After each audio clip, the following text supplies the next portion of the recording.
Hey, everybody, welcome to another installment of Us versus Movies. The us is Kevin, which is me. Greetings. And the other us is Dustin. Is that right? No, it's not, but I'm here. All right. Today, the movie is Netflix's very own Desperados. Yeah. 2020 film, not the Antonio Banderas. Yeah, don't get it. Don't get it twisted. Yeah, definitely don't get it twisted. Nope, this was streaming last July 3rd, as I'll say, since someone's gonna listen to this, but like, what do you mean last fucking week, asshole? TVMA, for reasons we'll get into, and it's an hour and 45 minutes. Directed by, yes. Let's just say, Kevin, I paused the movie at the $1:30 mark and was like, why are you not over? Like, yeah, you gotta. Why are you not over? So. Why are you not older? You gotta have a real like killer cast to have a comedy run in that danger zone close to 2 hours. Like if you have a super tight comedy, I say a good time is like $1:30, like an hour and 30 minutes. Yeah. You're in, you're fucking hitting your beats. You got enough time for the jokes to breathe. You even got a little time to just go on a random tangent joke. And it's just, like, that's just the golden number for comedies. But also, Netflix, get a fucking editor. Not all these movies, like, you don't even care if everyone finishes them. So tighten up that editing. Make it worthwhile or something. I don't know. This is the second Netflix joint in a row we've done where it could be shorter. It could just, there's a lot of stuff that could not be in here and it'd still be a movie. Well, yeah, it's one of those things where Netflix kind of just Netflix goes to the grocery store hungry. Like, it didn't eat before. It's just like, damn, dude, I got to go to the grocery store. I got nothing to eat at home. And I was like, don't go hungry, man. Why? Because you're going to buy a lot of worthless, stupid shit. Like this movie that you bought. And Netflix gets home like, dude, I bought a bunch of groceries. I stopped at In-N-Out before I got home. I'm so full. And then they look at what they bought and they're like, what the fuck was I thinking? Yeah. That's going to give me the squirts.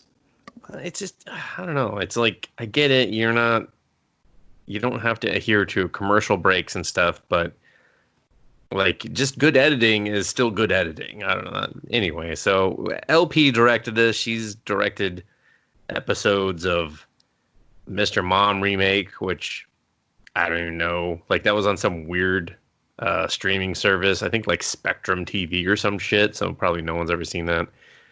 One episode of It's Sunny. Couple episodes of other shit. You know, like, I think this is her first feature, basically. Okay. Written by Ellen Rappaport. This is her third movie. Nothing else is even going to be memorable. Starring Nashim Pedra. Close. Pedred. Yeah, this is as good as I'm going to get. She's been in a ton of shit. I'm just going to point out one, New Girl, for reasons I will get to right now, because it also stars Lamamon Morris. What the fuck? I cannot say his name. That's not what I thought his name was. Who was also in The New Girl. And you might know him from our big comeback episode of Bloodshot, where he played Wilford Wiggins and did a horrible British accent. Yep, he looked familiar. And can I cover this guy?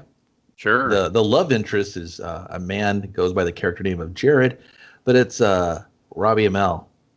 Yeah, Robbie Amell coming back onto the podcast. He still can't act. I was so disappointed. No. You'll bite your tongue, because he owns the only line in the movie I laughed at. I laughed very hard at what he said. And maybe it was a scene I should not have laughed at. Maybe everyone, as I watched this alone, would have looked around going, dude, why are you laughing at that? But I laughed. It was good. I guess. I don't know. Last 15 minutes of the movie. The movie's got a long ending, so can't remember. The ending, which ending? It has like 4 endings. It's like, you could stop anytime, movie. Anytime. Movie, you could just give up on me, please. Just give up on me, movie, please. For the love of God damn it, please. Also, the very attractive Anna Camp. What? I recognize. I think she was attractive. which I recognize her from a lot of stuff. She's got thin lips. Fucking. She's got pretty eyes. All right. I mean, I guess the lips weren't a deal breaker for me. Okay. I think the Nassim chick was cute. Like, she's got a fucking killer body. No, yeah, she's pretty all right too. She's fit. She's fit. Yeah, there's a lot of fitness going on in this. And then Sarah Burns, who has been in just a shit ton of stuff. Just like, you'll know her or you don't. She's previously made me laugh in other things. And she has a good humorous presence about her. Yeah. I don't think so much the material she had to work with was the best, but I could see her being super dangerous and something a little tighter, something a little funnier, something a little more not suckier. Yeah. Wait. Yeah. We'll take it. And then finally, Toby Gray, got to point out the child actors in any movie, I feel like. Yeah, it feels, played the same character he played in The Toy Box, which was children judging people's homemade toys that they were trying to sell to, I think, fucking Hasbro or some shit.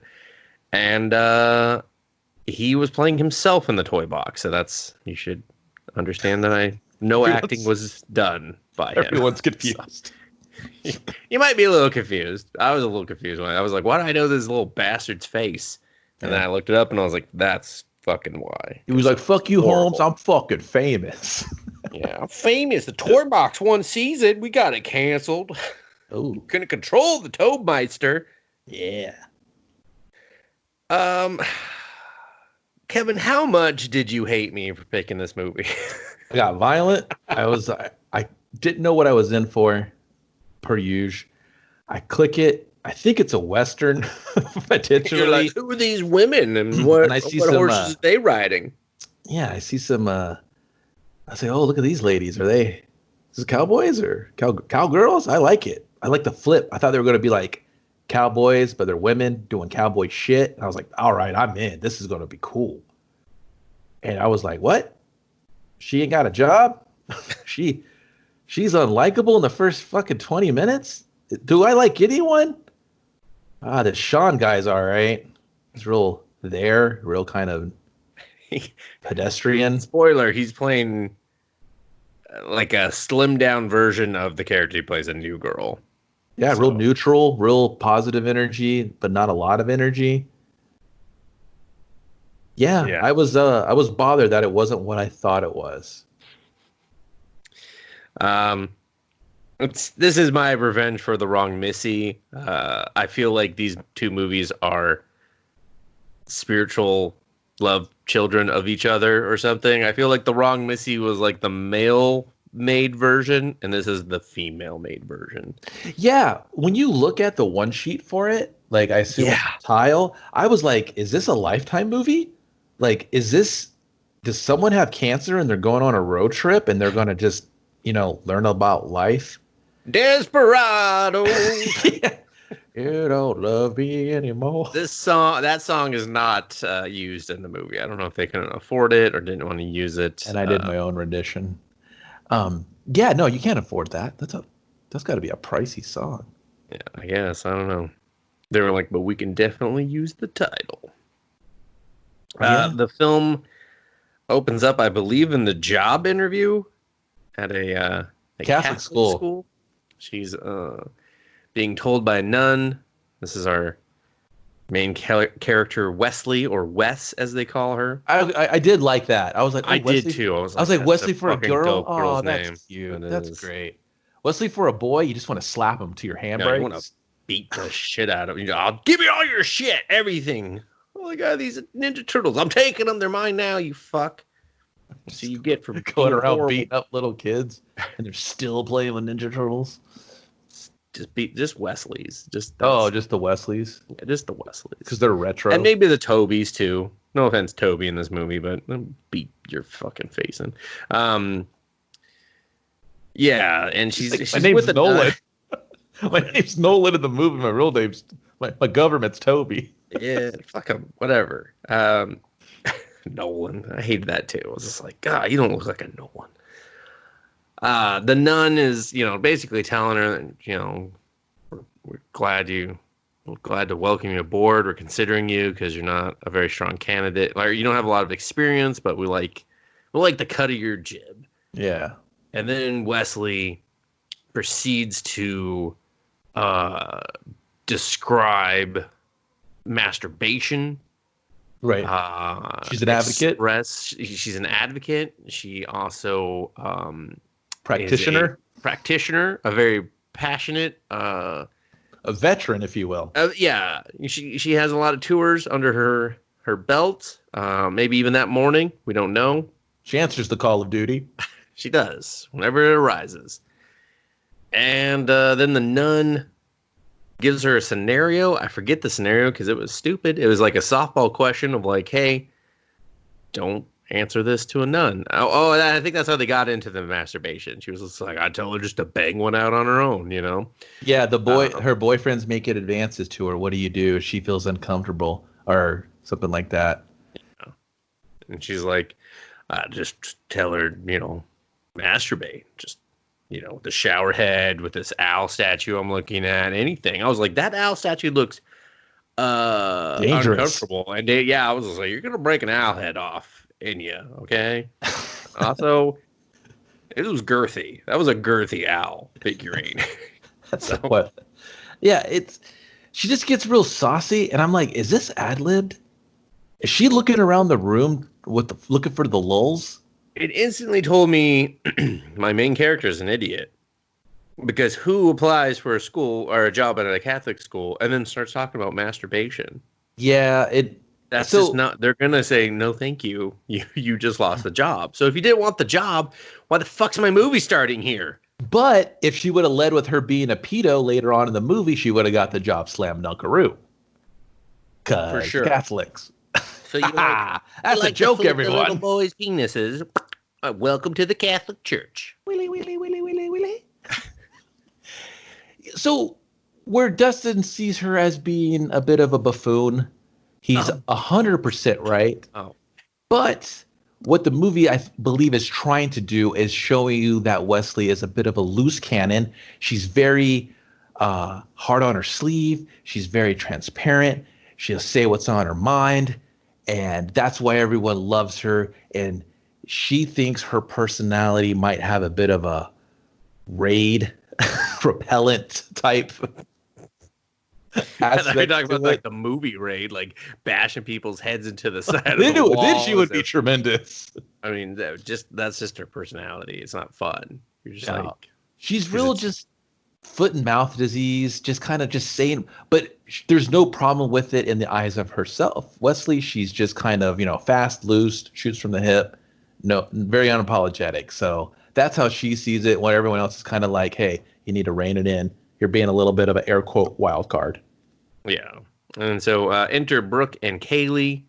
The three best friends are having a boo-hoo for West party, I guess. We kind of get a picture of everything. She doesn't have a job. One's trying to get pregnant. One is pregnant. Her husband cheated on her, so she's all up in the air on that. Yeah, so this is basically your subplots. Your main protagonist, Wesley, she's just kind of in this rut in her life. God, are they shitty subplots? Oh, sorry. No, they're something. There's one part where my wife decided to watch this with me. I paused the movie. I was like, "That's your subplot. That's plot B." Fucking drink it in, wife. She was like, "Shut up! Don't pause the movie to tell you this shit." And I was like, "No. This is a bad movie already. You get to know this." Told you anything? Don't watch a movie with Dustin. No, you really shouldn't. She regrets it every time, but she still does. It's the only movie box in the house. He's ruined everything. Some of you are like, "Oh, it's because she loves him." No, it's because she's lazy and won't go to another TV. So, anyway. Oh, so basically, Wesley, she's in this kind of midlife crisis-esque because she's measuring her life against her friends. Friend that wants to have said baby has husband, but just missing that last piece, and she's struggling to conceive, and that's really just kind of bringing down her. That's her subplot. And then our other friend, what's her name? Brooke. Sweet Lips. She has a child, and she's kind of in her crisis of her husband. A child we see exactly once. Hey man, he's there. Just so everyone knows, he's a real thing. So she's kind of got this like, my husband caught him cheating, and now I'm kind of I don't know if I should divorce him or separated, or she's basically rudderless. So everyone's kind of has their own struggles, and as friends, they do the girl thing. They're slipping on the cupcake Chardonnay, just talking about boys. But yeah, so she's kind of letting it all out. They're like, "Oh, Wesley, you weren't yourself, were you? Because that's way too much." She's like, "But I was. I don't see the problem." They're like, "Sometimes you just gotta kind of chill, brah." And they're just like, "LOL, shitty joke, shitty joke, shitty joke." And then the husband's like, "Hey, man, I know this guy, my homeboy Sean. I can hook it up, and then you can hang out with him." She's like, "I just need like a date, and I just need to get my life on track." And they kind of have humorous moments where she's babysitting and she steals the kids' food. It's kind of like, you're like, it's almost there. You know what I mean? Like, I go, well, okay. It was the fact that she didn't eat it, that she just looked at it conveniently while the message was playing. Right, like, and then didn't eat it. I was like, no, fucking eat that food. Like, if the narration from the mom, the kid's mom, would have been like, "Hey, thanks for stopping by," and then she's like popping a bottle or a fucking Jaeger bombing or something, and then she's eating the fucking like Dunkaroos and Slippy fucking whatever the fucking kid's eating, then I would have probably chuckled more. You might as well just have her eat like a pig too for an extra laugh. You know? Yeah, no, instead it's like the mom's food. She stole the mom's well-made cooked food. I was like, what? And why would the mom even know? It looked like some of our food, like just a small portion was. Yeah, that's what I thought it was the kids' food. I was like, oh, because it was labeled too. So it was like, eat this on Wednesday for little Timmy. But whatever, like, that's the thing with the movie is there's a bunch of like so many handful of times where you're just like, this is humorous. I can see that you're gonna kind of just go this way, and the kind of, I don't know, the execution. There's more parts towards it. Like, I really feel like when you brought up the editing, I don't think it was cut well as a comedy, because I feel like some of the jokes are like the rambly jokes where you're like, okay, they're clearly ad-libbing here to a degree, and they're not letting their jokes breathe, and they're not it was selling. rapid fire. It was rapid fire, and no one was selling each other's jokes. Yeah. It was just more like, who can just keep talking right now? Okay, you just said that. I said that. I'm over here. And you said that. I hate that type of ad-libbing, because it's like, no, like, come on. Someone has to respond. You can't just be sitting there thinking of your next thing you're going to say. That's all you're doing, and that's not realistic. It's the one-upper ad-libbing, or we're sitting there talking about, oh man, look at that horse. That's a big horse, man. He's going to go over there and just club you in the face. Yeah, but look at his dick. I'm like, you're looking at his dick? Why are you looking at horse dick? You're disgusting. And you're just kind of like, it just keeps going, and no one's laughing, but you guys think you're fucking having the time of your lives, and everyone listening is just like, shut the fuck up. The perfect example, we'll get to it later on, it's when she's in the towel. I'll just say that, and then we can discuss it when we actually get there. But I thought that was like, the perfect exact example, or I'm like, this should have been this had all the groundwork to be actually quite funny, and you guys fucked it up because you just didn't let anything breathe. You just talk. Dude, when there's that scene, and when they're talking to Toby's mom, I'm like, all right, this could be killer because you got the mom involved. She's super angry. They didn't like respond to anything the mom said ever. Exactly. Like, I was just like, is she in a different movie all of a sudden? Like, what the fuck? Dude, that bothered me so much. I was like, oh, all three of these girls, they're kind of sassy to each other. They're kind of snarky. And they're being told they're whores by this woman, and they're just like, oh. I thought they were going to light her up. I thought they were going to take turns lighting her up. I thought the bigger one was just going to get fucking physical. I would have started laughing. I thought it would have been hilarious. Dude, if she would have took her shirt off and she's like, all right, the girls are coming out. We about to slap titties, bitch. Let's go. I would have been like, what? This chick is I got awesome. Big titties. You got old titties. Let's see who fucking wins. Dude. Titty fight, bitch. You ain't had one of these in I don't know how long. She's like, I never had one. What the fuck is wrong with you? Yeah. Get your Toby, boy over look away. Toby, get over here. Watch your mama get her titties beat. He's like, Mama, I got half a chub. I'm so confused. Mom, I got a bunch of problems down south. I don't know what's happening. And then the dude, I would have died. I'd been like, yo, these chicks are funny. They're creating a scene. I've never seen nothing like this. And the other chick would be like, no, you threw your titty out last time. Don't do that. Because spoiler, that's just how these girls You can't talk. breastfeed with fucking titties out or a thrown out titty. Yeah. He's like, you're right. I gotta think of my future babies. I just feel they would have abused it and kept saying titty too much, and everyone would have been like, yeah, and it's just like, hit her with a dirty queef, you know what I mean? Like, what is that? She just run and fucking launches her crotch into her face and just like fucking power bomb slams her, fucking does the X-Pac in the corner thing. She's like, oh Bronco God. Buster, yeah. Yeah, the Bronco Buster right in her face. And then the movie can be called Desperados. Desperado. And that's your cold open. That's what I would have started everything with. That would have been amazing, yeah. Because this movie does have raunch. That's why I compared it to The Wrong Missy. Because, like, I don't feel like it's like we didn't have enough star power to go to Hawaii, so we went to Cabo instead. It's a great location. What? Like, the thing about I hear it's beautiful. It has a ton of great things about it, but just nothing really just does what it needs to do when it's time to do it. So, what the fuck? Oh, yeah. She goes on the date, right? We'll just get her to the date. And she's she's like, I don't know, a blind date? That's kind of like social suicide. What do I do? I'm so desperate right now. I'll take anything.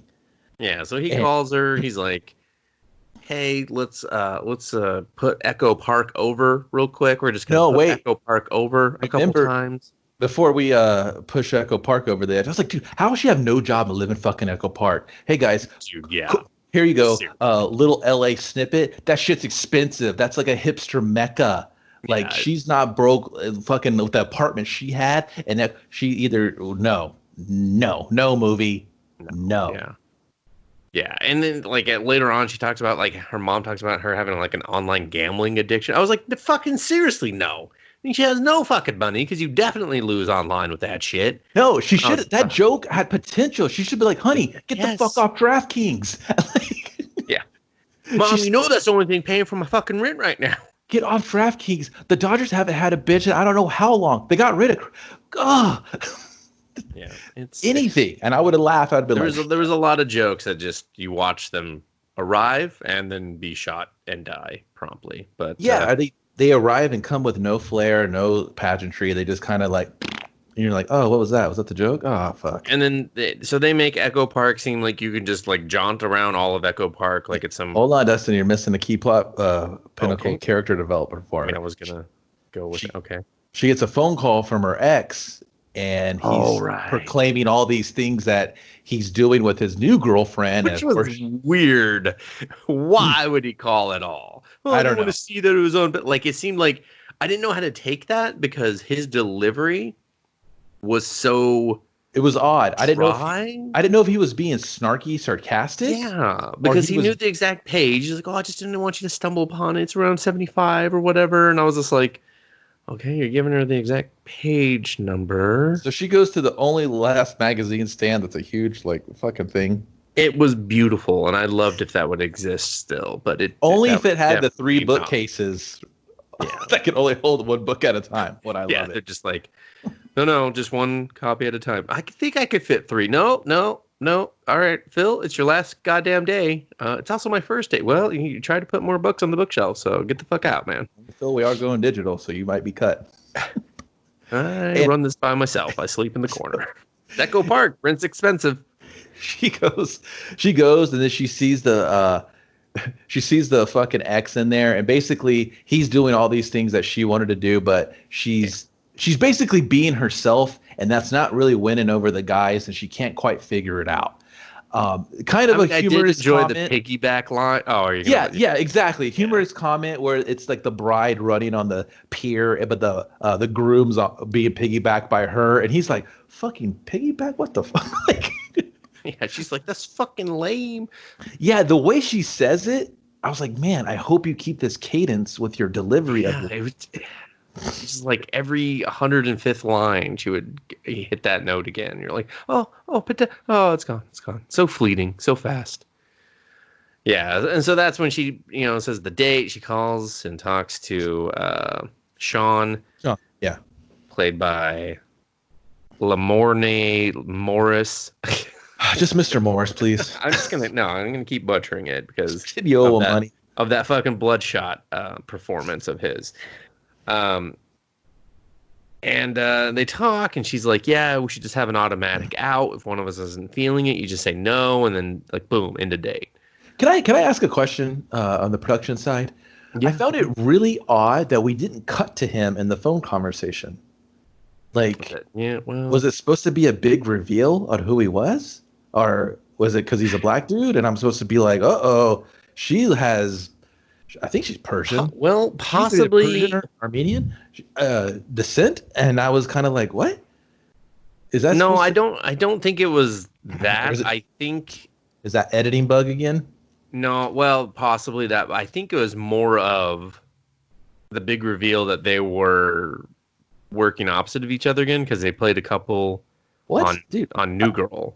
I never would have thought that in a million years because I don't know who any of these people are. Oh, she's Iranian. She's Iranian. So yeah, and he's a black dude. You're going to be like, oh shit. I go, was it that?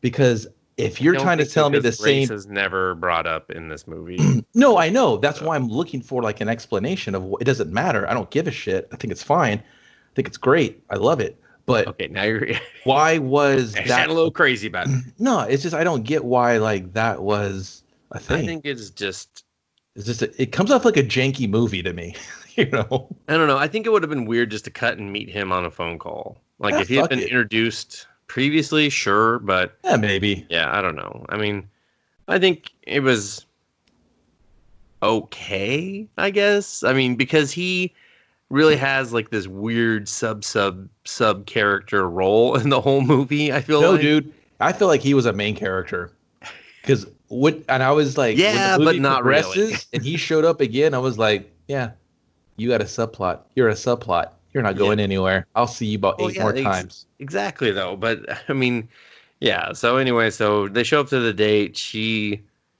I don't know what the fuck she said. She just starts being herself again.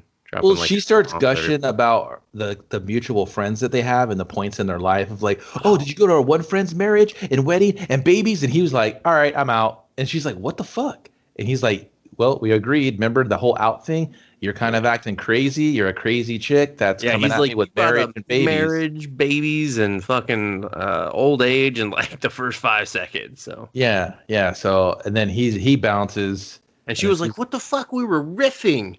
Yeah. I was like, no, what? He didn't get to talk. Like, do you know what? Maybe that's this movie's problem, Kevin. They don't know what riffing is. Yeah. So I think she meant they were riffing on the phone about LOLing and like, you can bail. She's like, all right, I totally get it. I think that's where the riffing was coming from. And that's why when she was like, he was like, no, I'm out. We're done. And she was like, what? And she's like, remember we said that? He was like, no, we were riffing. And then I was just trying to fucking relate to you and he was like, you're coming at me too aggressive. And then we later find out the reason he had this knee-jerk reaction.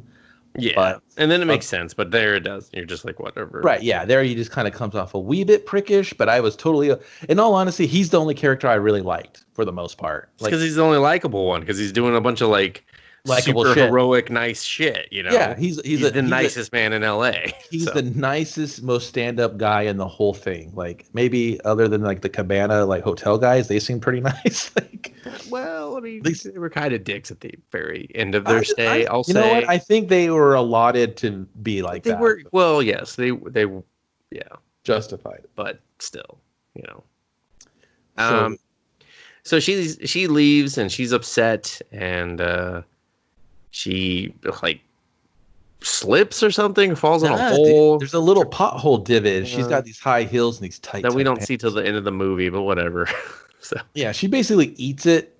And this dude, this like neckbeard guy that's got like thinning hair and he's wearing like layers, not flatteringly because he's got wearing like a dog shirt and like a flannel on top and fucking Echo Park and real hipster doofus record store purveyor, I assume, which exists in Echo Park. Yeah, real musical thesis guy. I wanted more of him. He actually made me chuckle. Dude, I thought he was going to be in the movie, and I was like, go with this real doofy guy. Don't go with this fucking Amel fucking hot guy. Don't go with Robbie. He can't act. He can't. He won't. You softball him shit. He just keeps fucking it up. And then she didn't, and it was like basically like checking her. He's like, oh yeah, no, we're gonna wait for the ambulance. We'll get to the ambulance, and then Robbie's character. I'm just calling him Robbie. It's Jared. I introduced him as fucking Jared before I told you it was an Amel brother. It is Jared. Well, first of all, they're cousins, and second of all, it's Amnel. Third, oh no, Robbie. Okay, he's Robbie in everything he plays. Okay, yeah. Dude, when are you like fucking Rob? When you hit 12, don't you transition to Rob or Robert? Why do you this discussion every time he's brought up? I agree. He's a grown ass man. I feel ridiculous calling him Robbie. But I'm gonna keep doing 18, it because that's what he's 18, and that is you know what? No, when you're old enough to enlist and kill a man, you got to go as Rob. Robbie, get in there and kill some men. I go by Rob now. No, you enlisted as Robbie, you'll fucking die here, Robbie. Rob. Rob, man. We got a big man now. Oh, you want to be Rob? You go get me 13 confirmed kills, okay, Rob? All right, Rob. Sorry, you're robbing. He's just like, pisses his pants. He's like, oh, God damn it, Robbie. And that's how we lost Robbie to the Zetrati Wars. Those aliens skull fucked him. 13 times. I guess they heard that number. They really just latched onto it. So if you don't want to end up as a Robbie, you get your fucking asses out there and bring me some fucking xenomorph heads. Zetrati Wars forever. That's what my dad would. Robbie's going to listen to this and be like, God damn, guys, you really got to stop lighting me up on the name, first of all. And Skullfuck, really? Jesus. But seriously, man, tell me more about these Zetrati Wars. Think I could play myself for that part? I know you will, Robbie. I know you will. Yeah, fuck that. You're the youngest general in the Zetrati Wars. You're one of those in the field generals. And that's when I die with my men. Wherever I send them to die, I die with them. You apes want to live forever.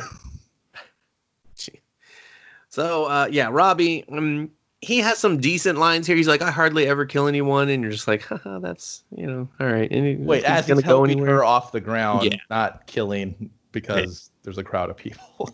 Yeah, and so he takes her back to his place, which is also just around the corner in Echo Park somehow. Very hilly Echo Park, okay? Yeah. So I don't know who's traversing all these hills, but whatever. He has a very nice place. He's a sports agent. He's rich. He's a sports agent. She's like, I don't have an opinion about your job. He's just like, oh, I love the way you don't talk. And here's the thing. Yeah. Here's the thing. Little West, when she came out, she's kind of having this epiphany. She's kind of pulling back a little bit because her being her is not getting anything. It's getting guys that she doesn't like. She's almost like hates herself in this weird way or what she's presenting. So she kind of is a lot more restraint with him and kind of letting him talk and giving him compliments and she says in the very next scene that it was probably because she was having had a concussion. So right. So yeah, she's a little out of it. And so it's kind of a new her, but it's getting her a guy that she wants. Great job, super hot, to say the right things, just real Adonis, perfect man, right? Instead of all the bums she keeps running into and just can't. So it's not her, it's her is the problem. Yeah. So she decides she talks to her friends at, I assume, a hot yoga class. I don't know. I was just like, that's a sex chair right there. Is that a sex chair that... No, dude, that's like one of those that's one of those aerobic things where they put up the sheets and then they can do the twisting and stuff like that. I mean, you just described a sex chair. That's dude, get more sex and not in a chair like that, and you'll be like, why wouldn't I want a sex in a chair like that? Thank you very much. Anyway, I'm pretty sure that's what they're used for come nightfall. Is that the title of the movie? Come nightfall, the chair will be used. Father, mother, gather around the chair. It's one of those, isn't it? Are we all step mummies and daddies here? No, this is the real thing. Should I close the blind? I'd like to swear everyone to secrecy right now. Yeah, so she decides, and then we see the typical courting where she is not being herself. They go get a hot dog donut. It looked repulsive as fuck. And he's like, ooh, two of the worst things and you could ever put in your body. And so she sends it back. Or he sends it back. And she's like, oh, let's definitely not eat the hot dog donut. And then they do bubble soccer, Kevin. Is that... I might have took a piss when this is happening because I don't remember any of this. The last thing I remembered... is they were. I just remember the dinner date part. And that's immediately after that. Yeah, they do it's like a the mini hot dog montage, donut right? thing, and then they do bubble soccer. I missed that. Where they're running around in giant like just bubble padding. Like they look like soccer balls playing soccer. It was incredibly stupid. Yeah, isn't it the big inflatable balls people like fall down the hill with and stuff, and they but smash into each other? Those are fun. Well, yeah, but only your legs are out. Oh. Kind of more of like, I don't know. It looked real dumb, and he was like, "My ex hated this," and she was like, "Yeah, she was right, probably." And then then it's the dinner where she's like munching on a salad, and he's just like, I love that you don't talk." Is basically what he says. It's like he doesn't say that, but you're like, that's the implication. He's that's like, the gist. Yeah. And then it's the romantic night, which was just a very confusing scene because they start to get busy, and then she just sees her entire life, and then comes out of it yelling, "We have a pool," because it was just like, dude, this is what I got it, but it was just like, oh, okay. Here, for all the non-ladies listening, this is the part where she was like, "I finally done it. This is my fucking golden goose. He's great. He's hot. He has money. He's all this, and then we're porking. This is it. I'm fucking putting a ring on it. We're gonna grow old together." And then like she ain't even thinking about the sex, as most ladies don't. No, she's not in it at all. In my experience, they and then she's just like, "We're gonna, pool." And I was like, okay, so she's already making life plans, right? Yeah, that's the only Wesley part that you do know about is like she's in now. She's beaten all her demons. She's gonna go home and tell the friends, "Yeah, I did it." Yeah. Did she tell their friends? Well, no, because immediately after this, no text, no call, no text, nothing. So she just keeps getting calls from her mom. This is where we get hit it and quit it, ladies. He pumped it and ghosted her. Oh, and so then after 5 days, her friends just show up. They know they haven't heard from her, and the glory of the continuing relationship. Ghosted me. Yeah, and so she's like, I think I'm gonna send him an email. Which is that a thing? I don't know. I've been out of the dating pool for so long. I've never gotten like the breakup email. Of course, I've also never ghosted anyone, so I don't know. You're real You're real uncool. No, I'm a real old man Kabeel right now, so I'll take it. Old man Kabeel don't know how to run them streets no more.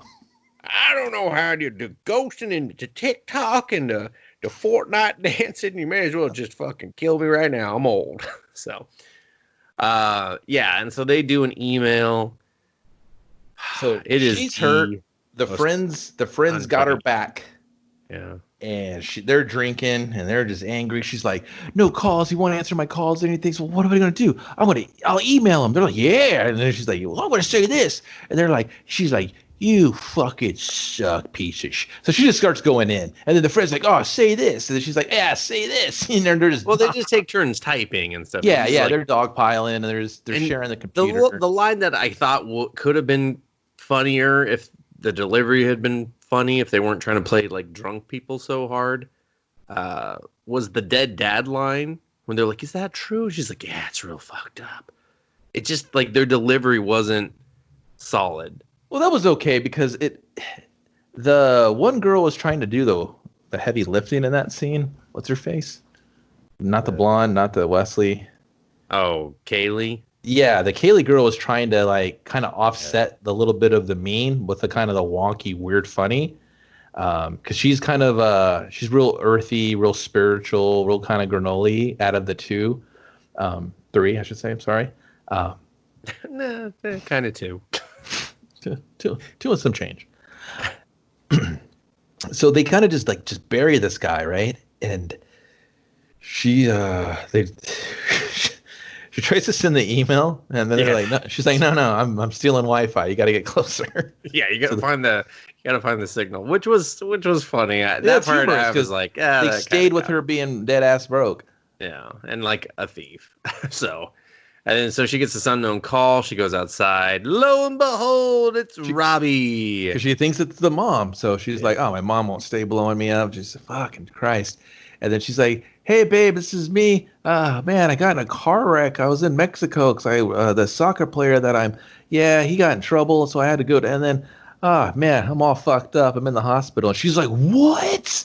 Yeah. What? And he's like, oh, did you freak out because you didn't hear from me? And she's like, no. He's like, oh, you're like the last normal girl in LA. Girls in LA are cray-cray. And meanwhile, instead of like running back upstairs and staying on the phone, she just watches her friends like dance with the laptop, like summoning Wi-Fi with it. I thought that was dumb. But she doesn't have any signal or something? Wasn't that what it was?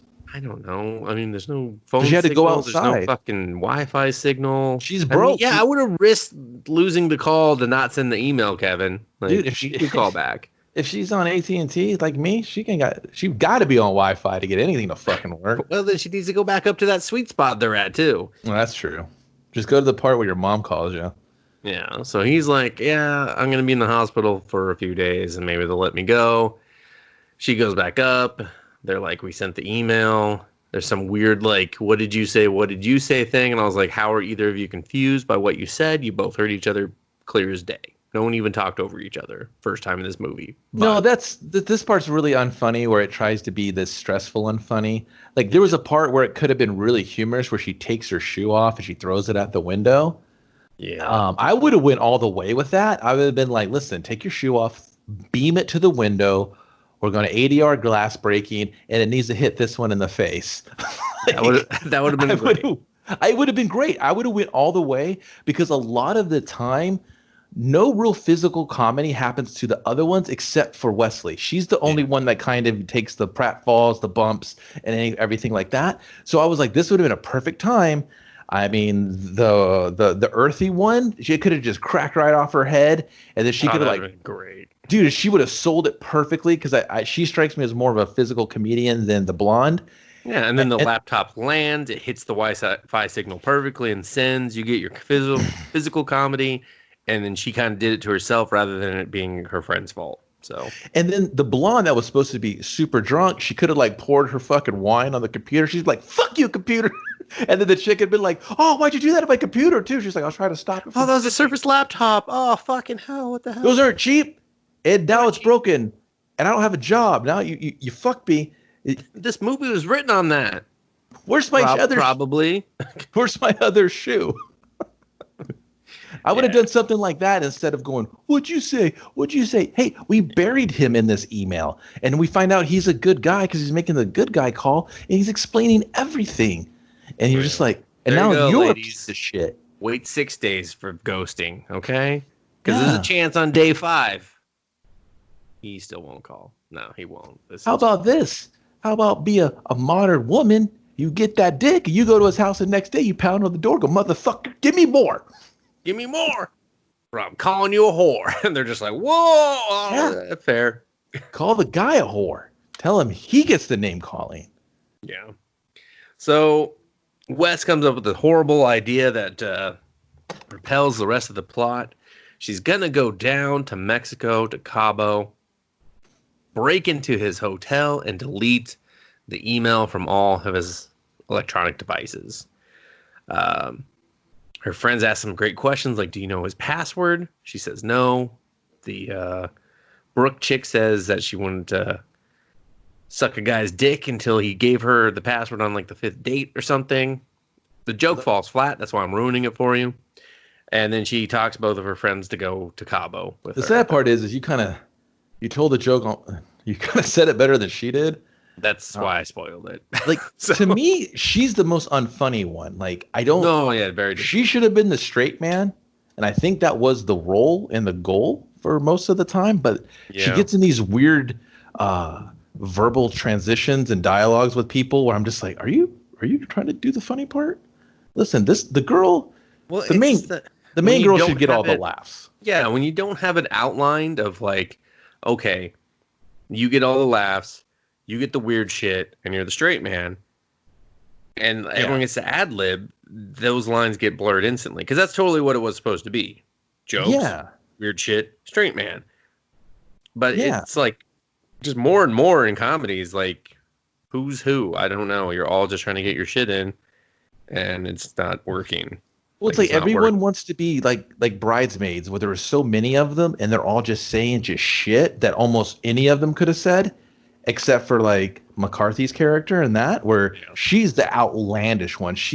And I'll tell you why, because she has a presence when she's on screen. That's why all her shit like connected big. And instead of just all these random girls that are interchangeable and they're just kind of saying weird off-wall crass shit. And I'm like, is this funny? And one's shitting in a sink? What the fuck? Like what's going on? Is this? I was like, what movie are you talking about? Oh, yeah, Bridesmaids. Well, because I had a big, like, entourage cast that I felt like they were all interchangeable to me. Like, I was like, you don't need in that movie, there was still, like, while everyone had funny bits, they didn't break character, is the thing. Like, they were, the straight man character can be funny as long as they don't break the straight man character. Like, we always go to Aquitaine and Frylock.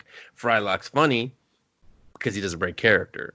Yeah, exactly. Because he's not breaking character in a situation that's outlandish. He's still kind of being himself, but he's reacting to it in a straight man humorous way. Yes. That's where the comedy comes from. Because you're like, what is he going to do when someone's shitting in a sink? And, Shake's going to take it over the fucking edge, and Meatwad's going to say, I almost called him Meatloaf, not the singer.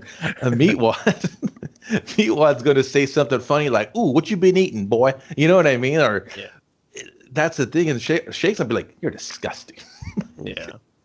So it's just, and I think that's definitely the problem begins here in this scene, because I was like, they're saying all this funny stuff, supposedly funny stuff in this email, and it's a really long feeling email. Like, it's really long.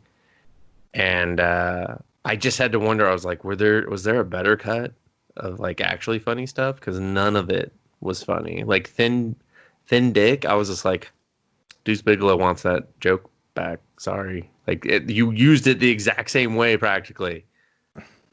Well, in defense of the comedy and the comics style or choices of how to deliver stuff, this is skewed for a female audience. This is a female movie. I can't, defend all of their jokes, because maybe that hits with the ladies. They're just like, I get it. I watched this movie with two ladies. They did not laugh.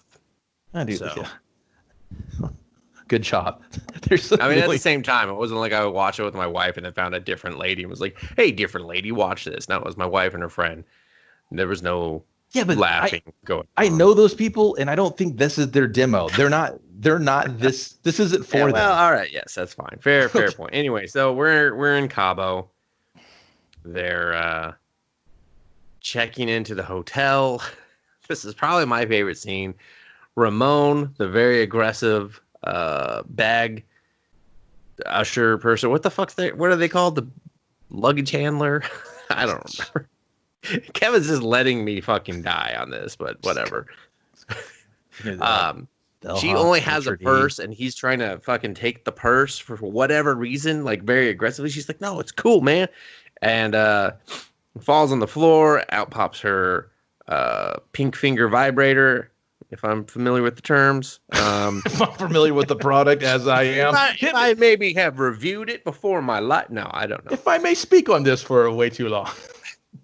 And then enter young Toby and his mother, and and then it's moving, it's active. This scene could have been funnier, but he touches it, and then they're like, you can't use that. And the friends just sit there and they're like kind of talking under their breath. They're not really helping. They're not really saying anything that funny. And then they're finally led to their hotel room after just like way too long of an interaction. And the mother is just like, you ruined our vacation. Hold on, man. This is your favorite scene? No.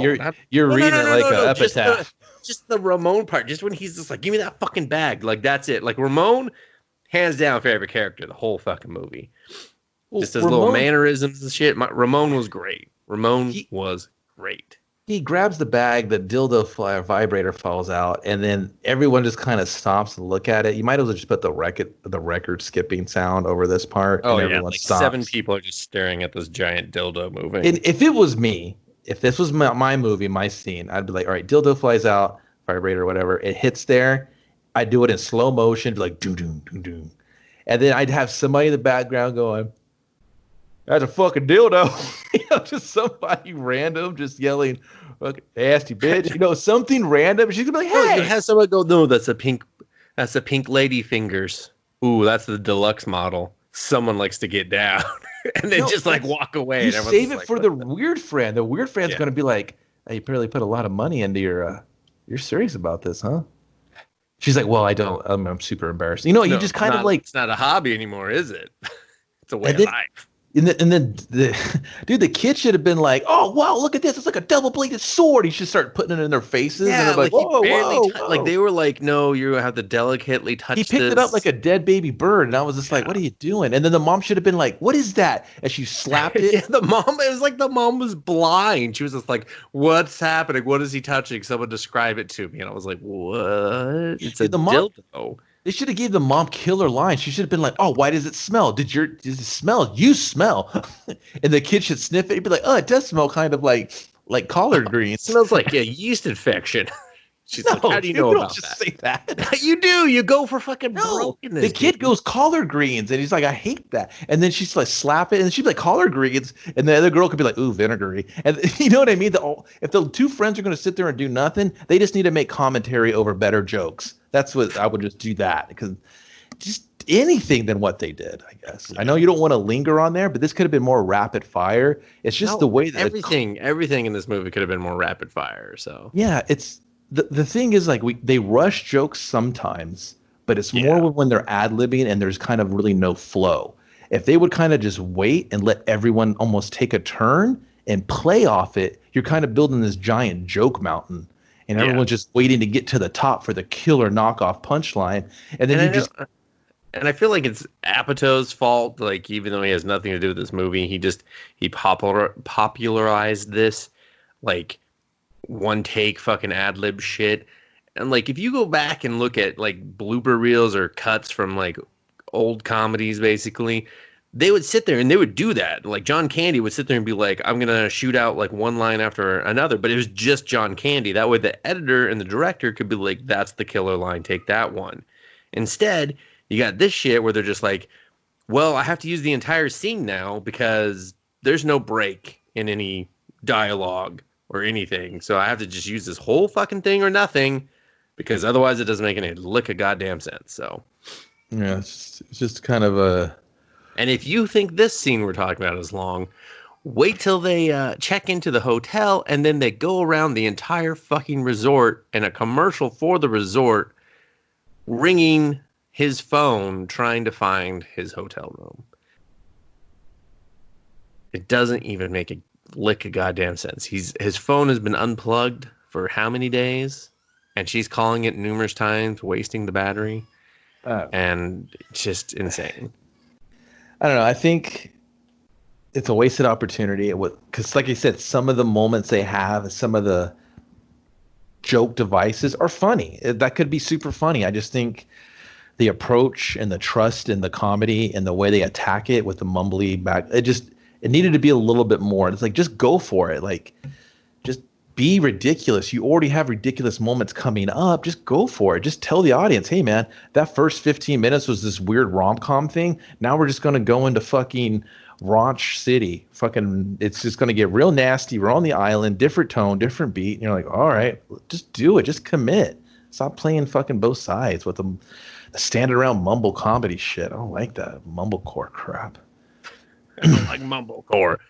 So eventually they find his hotel room. No, dude, you've skipped like 1,000 things. They go to check in. She meets Sean again. They're like, "Oh, what are you doing here?" Yeah. And he's like, "Oh, only guy in L.A. Is just going to meet here down in Cabo. And the only girl I know in Cabo." And then he's like, "Well, let me introduce you to my friend. He's this dude." She's like, "No, I'm good." And then he's like, "Oh, you used the fuck off no thing. You got me. I deserve that." And then the friends meet up. They're all at the hotel. They all checked in. So what's your big plan here, Wesley? She's like, I don't know, but I was thinking this. And they're just like, what? And I was like, number one, if this is her plan to walk around and call the phone and hope a ringer goes off, number one, 99% of the time, I keep my shit on silent. So maybe this guy does too. That's if the battery's alive, like you said. They make that joke about who pays for ringtones. So he's definitely got his ringtone on. So fine, you get that throwaway line, but it's like, if we are doing that, wouldn't we split up? Why does it take all three of us to walk around? It's like great. You have a great location. Use it more. Like, this is a fantastic place to shoot something. And you're just kind of like, you're going to the door to door, and you're like, all right, I guess this is as good a plan as any, I assume, or something. It was real just bullshit, because she'd already blew her chance with the check-in guy to find his room and everything. So it's like, you could have just been like, hey, yeah, could you slip this note under the door? And then just like followed him and been like, okay, there it is. Like, done, like same results of the next joke where they can't break into the room.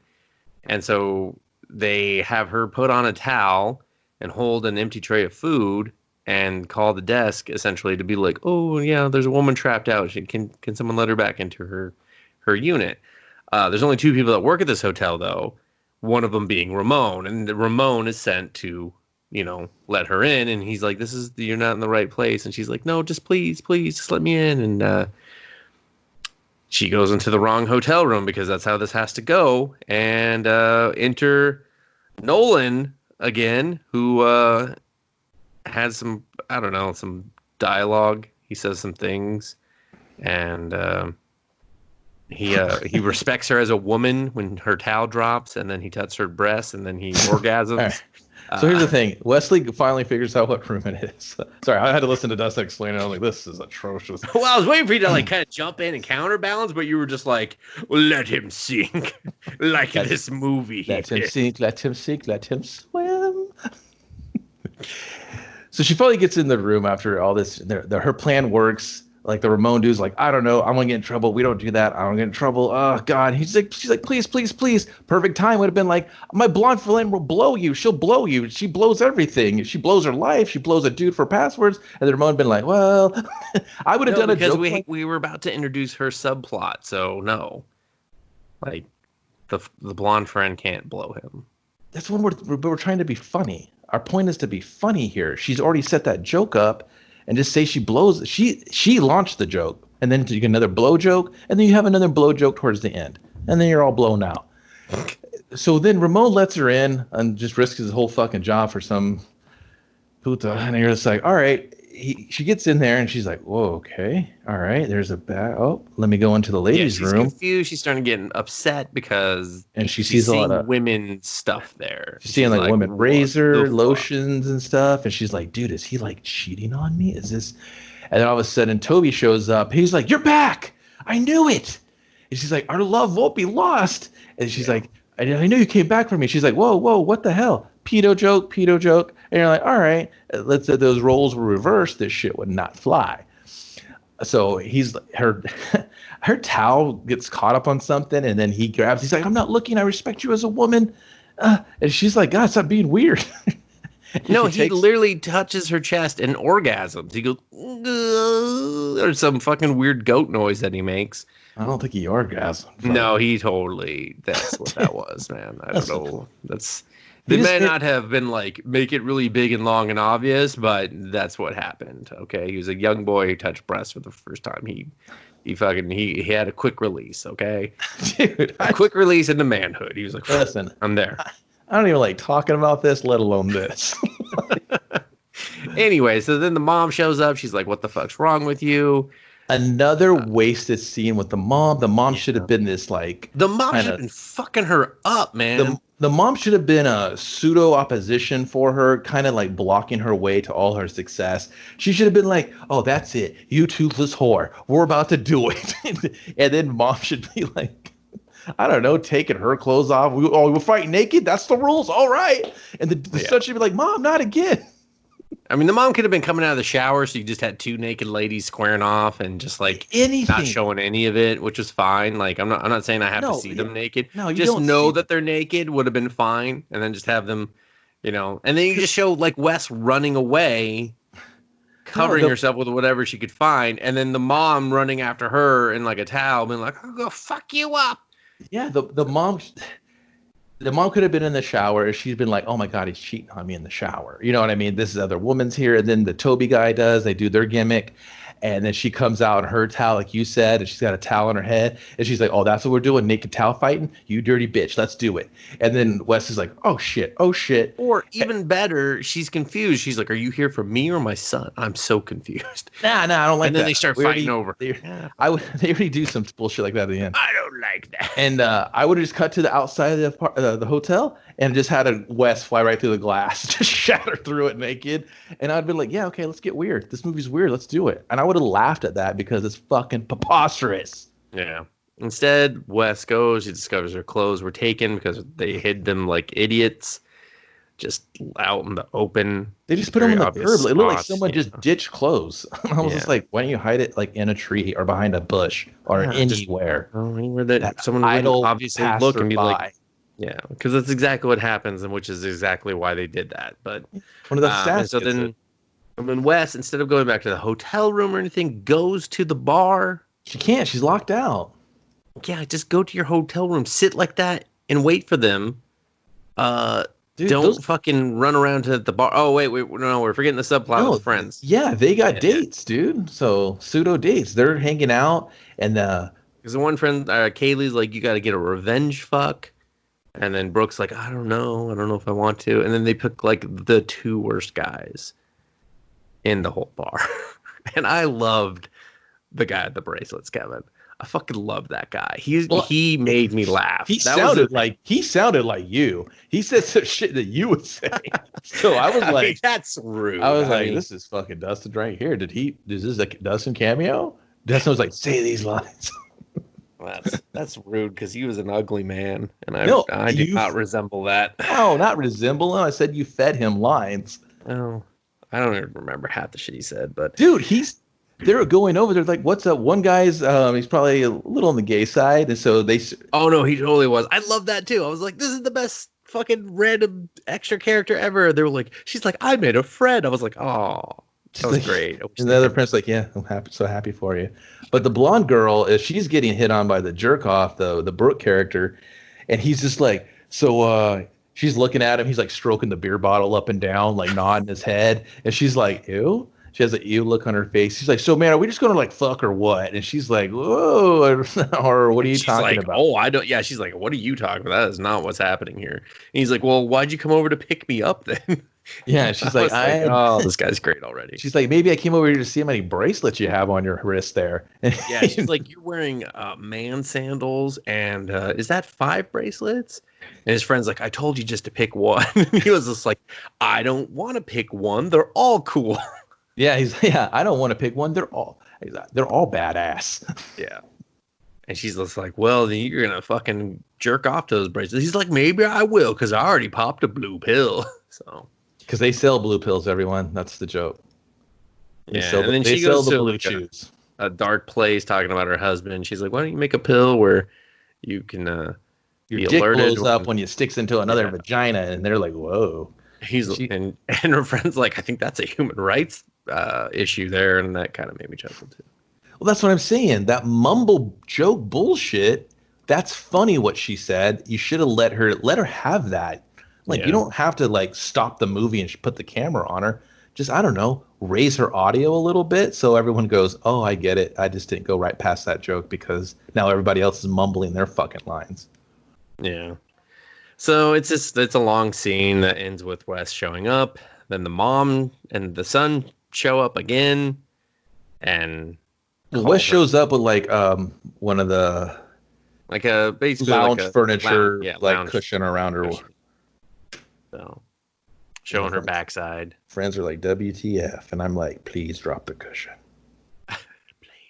Please turn this movie to Triple X. Do they go triple anymore? TVMA. No, definitely don't on Netflix. I don't think. I mean, they're publicly traded. I think that would be their kiss of death. Maybe one of the adult movie production houses will do a adult version of this. God, I hope not. I can only imagine how boring that will be. Anyway, so yeah, then the next day their plan is to go paddleboarding and steal the master key because no one else in the hotel has it other than the guy teaching the paddleboarding. Yeah. Lo and behold, who's there? But Sean shows up. And her friends, I mean, this is like, I thought it, like, if the friends had been trying to work this angle of Sean for her the whole time, I thought they were going to try to do that, but then they just kind of like instantly let me down with that. So one of them isn't allowed to go paddleboarding because of her asthma, and then the other one because she says she's expecting because she just wanted to feel that rush of being able to mark that. So now Wes has to go paddleboarding because the guy is annoyed that they took up all the spots, basically. And possibly the weirdest part of the movie comes up, Kevin, where they go out to this boat that's out there. They're the only ones out there for whatever. They're riffing. They're having a good time again. This part, I was like, huh. What movie am I really, really watching? I was like, why isn't the rest of the movie like this? This is weird and amazing, I feel like. This one scene was just... This is where I was like, is this a fucking Happy Madison movie? Because they love weird animal shit. Exactly. It's an exotic location. Exactly the same as The Wrong Missy. It has all the same components, just it's executed differently. Has a taste right now. They want a little bit of raunch. They want some weird animal shit. They want people locations. Great locations. They want people falling from high up and getting hurt. Yeah. Yeah, but not being hurt. They want it. They want a bit of raunch on the side of that salad. You know what I mean? They do. So Wes and Sean, they're sharing a moment. They're drinking beers on this like barge that's just parked there with like shit. Like there's really no like they give like a half-ass explanation that doesn't explain anything. It looks like a slash sunning type fishing barge thing, and you just hang out and they're shooting the shit. We're almost trying to get a little bit of story out of Sean of like what's his whole thing. And then there's a fin that pops up and he's like, oh shit, that's a shark. She's like, that's a dolphin. And he's like, no, I'm pretty sure. He's like, fuck that. And he sells it. He's like, he backs up and he sits in the corner. He's like, no, we got to get out of here. And she's like, no, look. It does like a little flip and it jumps up on the side of it right in between her legs and starts grinding her. And she's like, oh my God, I'm having like a Mother Nature moment. Get my fucking camera. I'm about to post this. Yeah. And very obviously the dolphin is trying to fuck her because. And he was like, my dog does the same thing, but he wants something else from me when he does it though. And she's like, no. And then the dolphin swims away. She's just like, why do I feel like weird? And then I feel weird and excited and I just feel like just so loved. The CG dolphin jumps out of the water. Does like a 360 twist with its erect dolphin penis and slaps her in the face with it.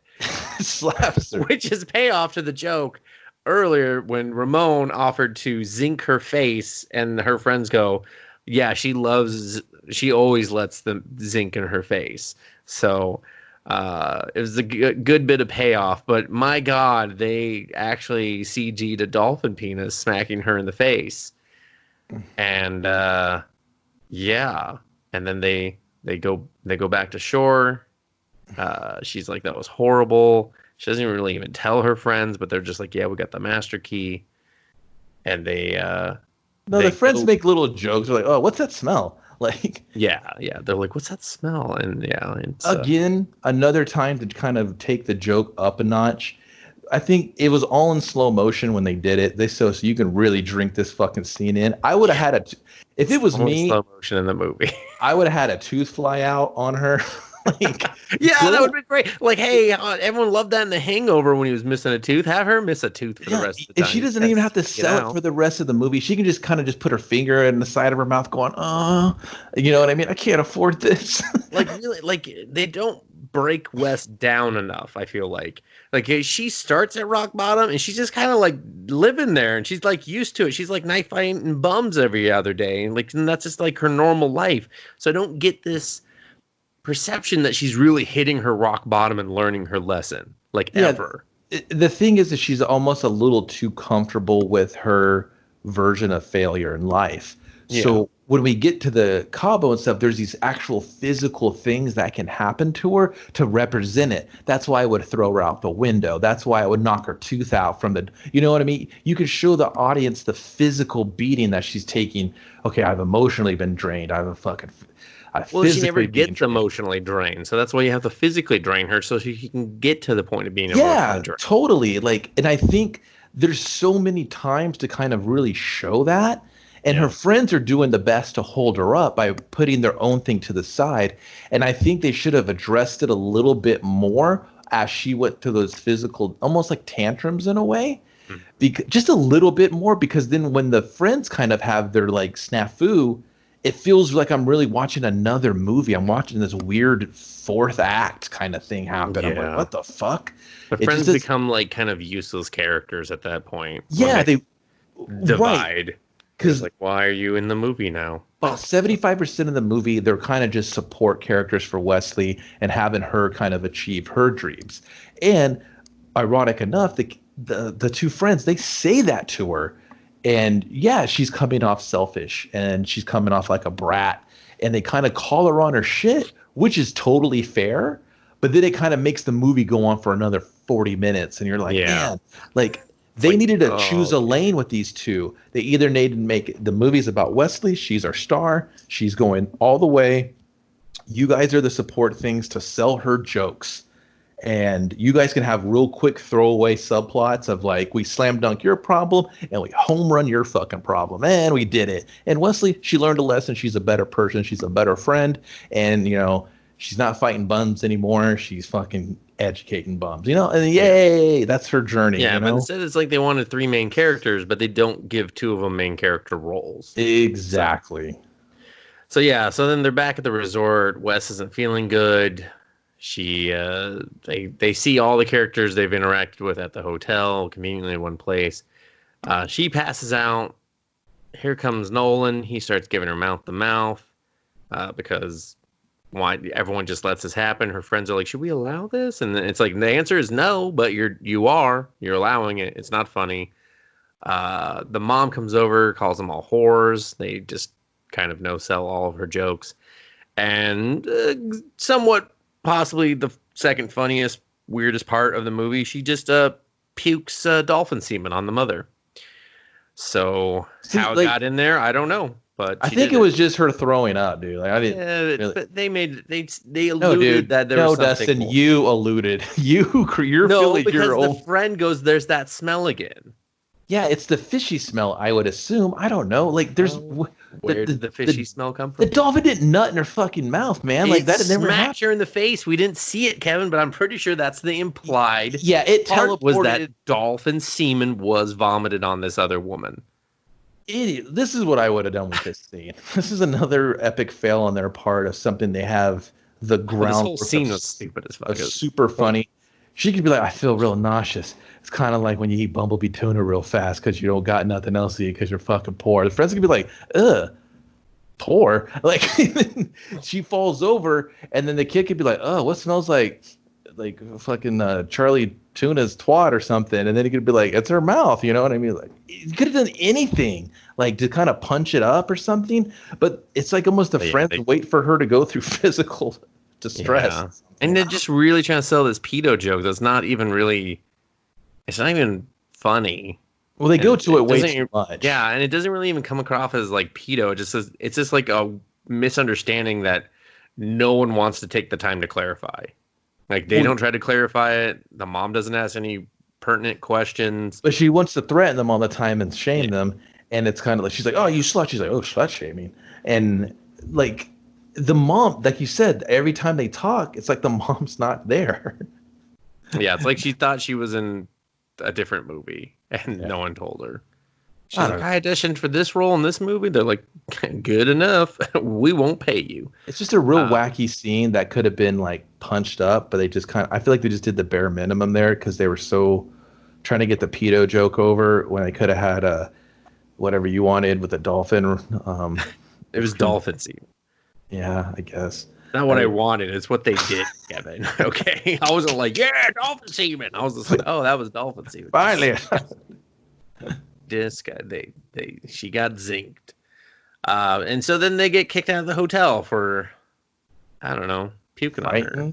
They're constant disruption all the time. I'd kick them out too. They're out of control. Yeah, and I think it's very low key. That's why I would have had it way higher. You know what I mean? I would have had it just crazier shit. I think should have happened to her to get her kicked out.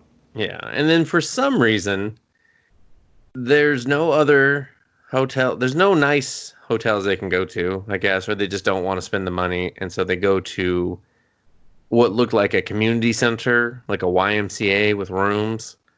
Isn't she broke? How is she affording this? Like, I assume the friends. I don't know. I mean, and that's probably why the friends were like, "We're not paying for another good hotel for the night." And this also happens, like, it's weird, like, because I could swear that other part happened at sunset, and then it's just, like, still daytime, and she's, like, gonna go back and sneak in or whatever. So they're in the hotel room. She's cooking plantains, which I thought was actually pretty funny, even though, like, no one really kind of acknowledges it. And this is where they have the break with the friends. The friends are like, we're no longer helping you. We told you you're being unreasonable. And she's just like, I'm going to fucking do it. You know, I don't care. You can either help get on board or get the fuck out. And they have a break. And the friends are like, fine, we're going to go enjoy a nice day in Cabo. And you do whatever the fuck you're going to do. And then she unlocks like 13 locks on a door. I did find that humorous. And she leaves to go do some night breaking in at the resort. In a very unfunny scene where she gets electrocuted and somehow keeps going under this electric fence. Dude, another scene that could have been funny. Her physical comedy, it's there, but I don't feel like I mean, I'm tired of talking about it, but I don't feel like they make the most of it. Yeah. Well, it was shot really weird too, because it's like she just falls and you just see her laying in a completely, like, just, I don't know, it was just weird. It was just like the way she was laying didn't feel like she fell there. It just felt like she laid down there, and then it was what they should have done. Be sneaky, and she's like, "Fuck!" And you're just like, "Is this the time to be yelling that?" Like, they're looking out for you. They're on the lookout for you. I would have done it like the Zucker brothers. I would have had her go over there. She's like, "All right, I'm just gonna sneak under here. I'm just gonna talk to myself," and then I've been like, "Pop, pop, pop." And then I would have had her just fly right off the other side of where she needs to be, and then her hair's fucked up, and her shirt's got holes in it and burn marks and shit. She'd be like, how to do. You know what I mean? Like, she'd fuck her up, because there's a part later on where the cat fucks her up. I would have had that cat fuck her face up. You know what I mean? Like, she's still this character because everything's still gonna fuck her up. You know what I mean? Like, yeah. Do something. She flies through the glass. The fucking dolphin teabags her. You do all this cool stuff that, like, just physically beats her ass, like, and that'd be funny because she kind of no-sells half the beatings anyway. So it's like a cartoon. Who gives a shit? Yeah, exactly. Yeah, she takes, like, there's never a point where she's just like, oh man, I'm feeling so, I don't know, electrocuted or anything, or winded from that giant fall. Yeah, or at least have the stupid friend going, what's wrong with you? I got fucking electrocuted. What's wrong with you? This tooth is gone. Yeah. But they would have to stay together in that version of the film to make any sense, or to say those lines. So she breaks into Robbie's room finally. She finds his shit. And then, of course, she's, like, spotted instantly by Ramon. Because she walks to the bar of all fucking things. She walks to the fucking bar to get to his room. I'm just like, why did you do? And then Sean sees her. And then Ramon sees her. And then so she goes to the room and is instantly busted. She decides to jump off the patio of the second floor. Because the boyfriend calls. Yeah, the boyfriend calls. He's like, can you pick me up? They're releasing me tomorrow. I'm getting out early. Can you pick me up? She's like, oh, I'm sorry. She's like, yeah, I'll be there. I'll pick you up in L.A. Yeah, which she can't because she's at Cabo. And I was like, oh, man. we're going to have so much more of the movie now. And so then Ramon and Q, as he's called, they both jump off when they hear the crazy mom complaining again.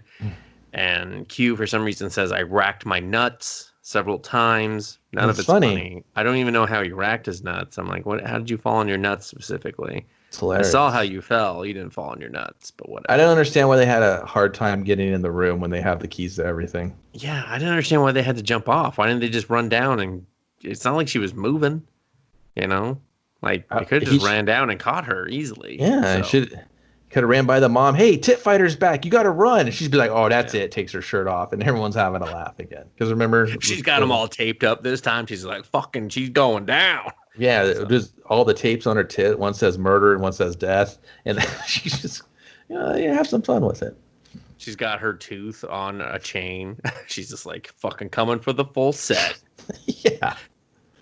Instead, Wes gets sent to jail, even though Sean, whose friend is the guy who runs the hotel, tries to talk him out of it poorly. I don't know why they didn't just play up the friend angle through Sean and just built that connection sooner in the movie. Yeah, they did later. Whatever. There's more horrible jokes with the kid and pedophilia. None of that is funny. And then she goes to jail for the night. So, yeah. Next morning, friends show up. Sean shows up. Gang's all here. Yeah. The friends try to talk her out of it one more time. She's like, nope, I'm going for broke. She don't listen. She doesn't learn any lessons. No. She's 100% like, I will give her that. She's motivated. No jail cells, beatings, threats of pedotus. Being branded a pedophile, none of that. Just fucking fuck it. Let's go. Yeah. So the friends are like, fuck it, we're going to go see the shaman because the one chick, Kylie, wants to get pregnant and... spiritually.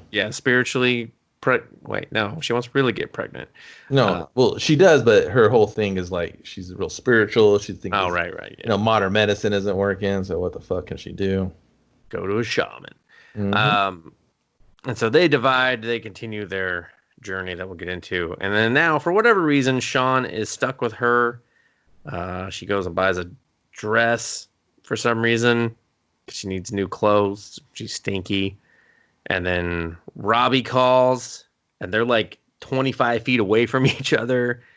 And so they decide to she's like, will you help me? And he's like, sure, I guess I'm in it now, whatever. And so they follow the van. And then the van split, and he's just like, you got to decide. You're going to follow Robbie or you're going to follow Robbie's stuff? And she's like, follow Robbie's stuff. And they're driving, and boom, out of nowhere, a goat comes. For whatever reason, he's in a Jeep Wrangler, and he does not just plow through that goat, which would have been hilarious. What? Plow the fucking, it's a Jeep Wrangler. It's not gonna, that goat isn't going to do anything to it. Yeah, but hilarious, is that the right word? Like, yes, they could have made it funny. Yes, exactly. He could have hit the brakes, hit that goat, and have it fly like fucking 50 feet and just land on its feet again and be like, bah, and then done, no animals harmed. Shoots hilarious. They right. Instead, they fucking roll a Jeep and leave it. They roll the Jeep, they leave it. She tells the goat that he's a bitch ass goat because that makes him break character, and he laughs, and they just go with it. Yeah, they break character bad there. Well, he does because I don't think he was expecting that. I think she laughed back at his break of character. Well, no, yeah, because she got him to fucking laugh, and they just left it in there. Yeah. They decide to walk. They find the other van. They have some heart to hearts. He opens up about. This is the part he talks about the dead wife at this part, or is that later? They do it kind of twice, so he hints on it a little bit, and then they change the subjects because they end up at a quinceañera, and then he's like, "Oh, let's dance and talk." They very hilariously explain what a quinceañera is. That's how you say it, but yeah, everyone knows. Whatever. I'm not here for my pronunciation, Kevin. Oh, there's another one. Yeah. Shut the fuck up. The story checks out. Carry on. What a dick. So they get into the quinceañera because Sean talks them into it. We don't see him do any of these good deeds. He just comes back and announces they've been done. And then they're just riffing more, eating some food, uh, dance. They dance. He dances with an old woman or an older woman. Here's what they're doing. She was a silver fox for sure. They're having a moment, right? So Yeah. they're just kind of like they're building these two characters up. They're actually poorly and very late into the movie, but they're doing it. Well, it's the inevitable. When you first met this character and you saw him show up the second time, you knew we're on to something, right? Yeah. So, and all in all, this is the relationship that she's putting in. This is the value. She's basically being herself, and it's working. She's getting along. She doesn't have to pretend like she does with, whatever. Robbie. Just call him Robbie. He's playing Robbie. We're calling him Robbie. So. This is where she's at home. This is where she feels the most comfortable with, and he's not really breaking her balls. He's just kind of but he is trying to. He does try to help her. He's like, "Do you really want that? Do you want to just be? Shouldn't you just be yourself?" Like starting off a relationship lying. Yeah. And he repeats the same thing her friends say, but just they said it more of like, "We fucking know you, and we're tired of dealing with this shit." And he says it with like more patience and like, I don't know, care, I guess, or something like a different level of care. It's not that the friends don't care. It's just more of like, I'm exhausted dealing with you, Wes. So you're gonna get this as brunt as you give it, type of thing. Well, right. So it's more of his perception is different, right? Yeah. So he's presented it to a way that she's maybe never really seen because her friends do react that way, and they kind of.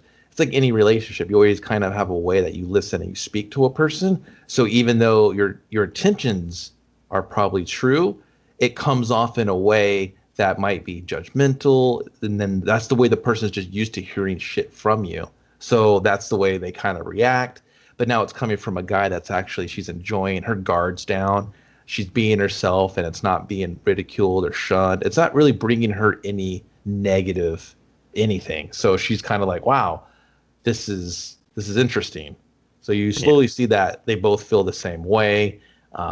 Especially as they get dropped off towards the airport to meet the boyfriend because they run into him after they have another bonding moment. Yeah.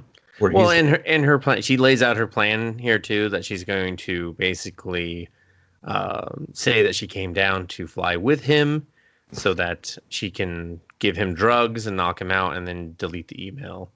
And Sean makes a recommendation that just tell him. Just let him read should let him read the email so that he knows, her at her worst and at her best, sort of thing. Yeah, and they do. I think the moment with they're in the van and they're getting dropped off is probably their best moment in the entire fucking movie. It's weirdly, it's like it's probably the best scene of actual true acting in the movie, where you're just like, man, they are just like so close. They're on the cusp of this relationship. It's just like, it's there. It's very obvious to him. She's still a little dumb to it, but only because she's just so distracted by this grand scheme of things that she's been, she's too committed to stop doing what she's doing. And you're just like, damn, that sucks, Yeah. But to me, that was the one part where you see her character actually switch, where she's like, this could actually be what I want. This could actually be what I need to have to complete my insanity, to complete my whole awkward personality, my wild personality, there's just her. She hasn't felt judged or ridiculed or felt stupid for being who she is. But like you said, she's overcommitted now. Yeah, and he's paid her compliments of like, hey, I haven't done this since my wife, who died, and he's like it's actually a really high compliment. He's like, I haven't done this forever. This is the things we're doing I enjoyed in my previous relationship with my deceased wife and everything. And then she just leaves. She goes to the hotel. She finds Robbie and takes him onto the airplane. And you think this is the final act of the movie, but it's not. It's the start of the final act of the movie. So this is the start of the only part I laughed at, like honestly out loud. Yeah, I'm curious to what. I can't remember everything he said. I know that I laughed here too, but I don't remember what actually made me laugh. So he's like, oh man, he's like, he takes over from the nurse. She grabs him. She's like, oh boyfriend, these are my friends who are randomly here. I know these girls. And they're like, oh, hey. And she's like, yeah, weird. She's like, we'll see you again, I guess. And she's like, okay. And she's like, oh, he's like, I wonder if I had any emails or anything I should check. Oh, I probably have millions. And she bops him in the head. And he's just like, oh. And everyone keeps touching the fucked up side of his face. And he's just like, ah. And they finally get in the airplane. They're sitting there in like kind of first class or not even first class, but like for, economy plus, I guess. I don't know. Yeah, no, I think it was kind of supposed to be first class because it was all 2-seaters, but they did let her move. I don't know. I mean, who knows? It doesn't irrelevant. Yeah, it's irrelevant. So she sees this dude like clipping his toenails, and then she's like, "What the fuck? Look at this dude!" And he's like, he looks over, he's like, "Yeah, whatever," she's mortified. he's like, toes aren't a big deal. We all have them. yeah. He's like, she's like, what? Like, that's like one of her red flags is like, he's not bothered, but if I would have told this to Sean, we would have had a laugh about it. And that's kind of like one of her big clicks now. She just clicks and she goes to delete the email, and then she thinks about Sean again, and she's like, yeah. She's like, hey, wake up. He's already taken all these like pills and shit, these painkillers to kind of sleep the flight off. And she's like, I need you to read this because when you were gone, you didn't call me back, and I wrote you this crazy email, but you got to know, and I want you to read it. And then it does these they do this throughout the movie, these little emoji pop-up things. Yeah, like they did it when they were typing it to begin with. And now they're pulling parts out of like misspelled penis. That one still made me laugh. There's the part where the Robbie dude's reading it, and she's like, are you reading it? He's like yeah. Yeah. And and then he's like, "Oh, geez, you brought up my dead dad." Yeah. The dead dad line made me laugh. I laughed so fucking hard. I was like, "This man is funny.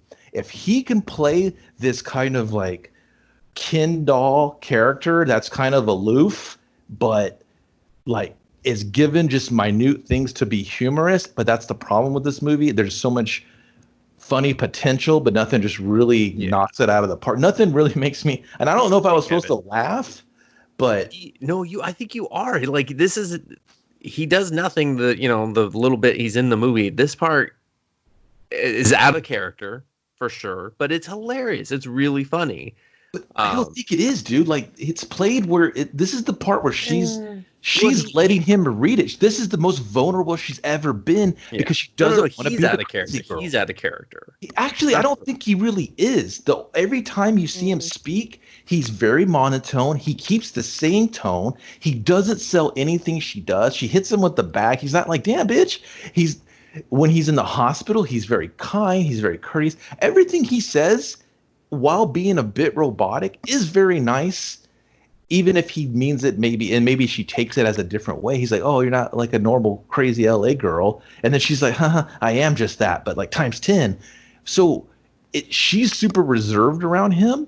And I think this is the part where she's super scared because either I lose this guy and I'm wrong and I have nothing, or he looks at me and goes, you know what? It's okay. I get it. And she wants the I get it. But the way he says it, he's not laughing. And immediately when he's done, he's like, whatever, like, you should probably go. I want to change seats. Like, it's not funny. It's not meant to be funny. No, that part, no. But the way he delivered that first part is rather humorous. I think just funny. That first part that made you laugh. You're a fucker, so you think it's funny. I'm an asshole, so I think it's funny. Like, because we're not watching. But I will say, he does sadly have tons of funny potential, and that's why I kind of hate seeing him in these dumb roles, and I kind of hoped he would be allowed to be funny in this movie, because if you watch the movie The Duff, not a great movie, by any means. He's playing a high schooler and he looks 35, but he is very funny in that because he's playing opposite of the woman who played Maybe in Arrested Development, and they are quite funny together. They have a great chemistry with each other. And so he does have funny potential, and that's why it's so disappointing. But when I saw that little glimpse of it, I was like, that was funny. You got me too, you got me. But I don't think this is the scene. This wasn't the scene. I don't think he got any funny thing in here. No. But he got like sight gags upon him. But like that was not meant to be funny. But it was funny. But it was fucking hilarious. Oh, my dead dad. because he could have took a beat and been like, fuck. He's like, dude, my dad? Like, he didn't say it correctly to get that emotion. He's like kind of like, fuck you for bringing up my dad. Like, it wasn't like that. It was like, oh, you even threw the dad in there. You're just really burying me. Because he didn't keep doing it. If he would have been like, then Dick, okay, what am I going to do about that? Oh, dead dad? Oh, well, you're going to blame me for my dad dying. You know, like, he didn't, like, dig in the mumble jokes how everyone else does. So, but no, man, if I had an idea, if I did, like, an old frat jock guy comedy, he's in. He's the old frat guy. Yeah. He's going to be like, what's up, Lip Dicks? You want Alpha, Beta, Sigma, Poo, Nan? And everybody's just like, what the fuck, dude? We're nerds. And he's like, well, they're going to close down my Alpha, Sigma, Pi, Poo, Nan. If we don't fucking tell the old man Dean, we're going to kill him. They're just going to be like, whoa, dude, we can't do that anymore. I don't know if you ever could. He's like, I killed a couple of Deans. And then he just leaves in a cop car. And they're like, thank God he's out of the movie. That'd be a horrible waste of him again. No, dude, he breaks out. He shows back up. He's like, yeah, dude, I had to kill my celly. He didn't see it coming because, you know, whoa, White Claws. And everybody's like, what? He's like, yeah, man, I used to work for private sector. Then I went back to college. They're like, why do you grunt a lot? It's steroids. Well, God, I just want to finish this movie, Kevin. So she says she'll leave. She goes back, tries to go back to her friends. They're sleeping or pretending to sleep. So she is forced to sit next to the toenail guy. There's a long moment at the airport where the friends tell her off one more time, and she still kind of doesn't get it. She's just like, by the way, Dustin, you forgot plot. Oh, we forget. No, let's do their subplot, because that was actually like not horrible, but still too long in the movie. It. I fucking hated him. Yeah. So they go see the shaman. Old ass Heather Graham. Yeah, Heather Graham shows up, and I was like, please, Heather Graham, don't play a mysterious lesbian character. And she's like, she's done and done. Yeah, she's typecasted as the mysterious lesbian, or I should say the surprise lesbian character. And I was just like, she's totally going the mysterious lesbian. Well, she does try to act mysterious, but no, I'm just like, oh my God, I have lost track of how many times you've played this role in the last like 5 years. Like, this is not the first time I've seen you be like, surprise, we're lesbians now. And it's not that I was just like, oh God, they're lesbians, but I was just like, they're just get to it. Just fucking get to it. Yeah, Heather Graham tells the friend that can't get pregnant that she's fucked. She can't help her get pregnant, which turns her into a drunk that just goes around beating up everyone else's yoga circle or like meditation circles, which is pretty funny. And then a way too long scene between her and the Brooke character where they're sitting there chest to chest, and the Brooke character finally like breaks down and knows that her like marriage is over and blah blah blah, and then they bang. So PU, you did it. Yeah. And then the friend has the Kaylee character has a pretty funny line. She's like, I can't believe you had sex with my shaman. So that was the funny line. It was the funniest part of that whole scene. Yeah, I mean, I wasn't like slapping my knee. I'm like, oh, but I was just like, oh, that could have been better delivered, you know. Again, Kevin, it's the lost potential. I'm talking about the lot. It was another lost potential. Like, oh, that had legs, but you neutered the legs with a gun. Yeah. So then back to the airport, and then, they're like, we worked out our shit, and we did it because we didn't have to deal with your shit, you know. We're able to like focus and be calm and collected and like deal with it and stuff. And then the movie's still not over, everybody. It's still not over. So then Wes gets a call about a job, and then she gets a job at this charter school where she's the guidance counselor, and her first case is a girl that took a boob shot, and her boyfriend shared it with the lacrosse team. Oh, you teenagers and your nudity at a young age. Pipe down, old man. and so then we just see this like montage of her dealing with being active at the school and just finding her place with her job, and still no friends. Dude, she's growing up. She's putting all in like her. Well, there's no sense of time, but there's like She's being the West that she knows how to be, and it's finally getting her what she wants, and she's loving it. She's loving it. She's just Yeah. McDonald'sing the fuck out of life. For Shit. some reason, she drives to Kylie's house. Well, dude, her friends had given her the cold shoulder, Yeah, and she wants to be part of their life, and they're just kind of like, you're kind of a selfish person. We've done so much for you, and anytime you inquire about us, it's only just cosmetic, and you don't really care, and you know what? We just need a break from your selfish shit. And she's all butthurt, and she's like, you know what? You're probably right. And so they give her some time to think about it, and they haven't been the friends that she wants them to be, and she misses them. So she's like, you know what? I'm going to just drive by and bring up this cat we brought up in the first 5 seconds of the movie. Yeah, just the to Hitler have cat. Another joke. Yeah. Yeah, so she sees the Hitler cat outside. She wants to save the Hitler cat because it's not supposed to be outside. He's an indoor cat. Yeah. So she climbs this tree. She gets fucked up. I did like when she was like, "These are my good cat pants."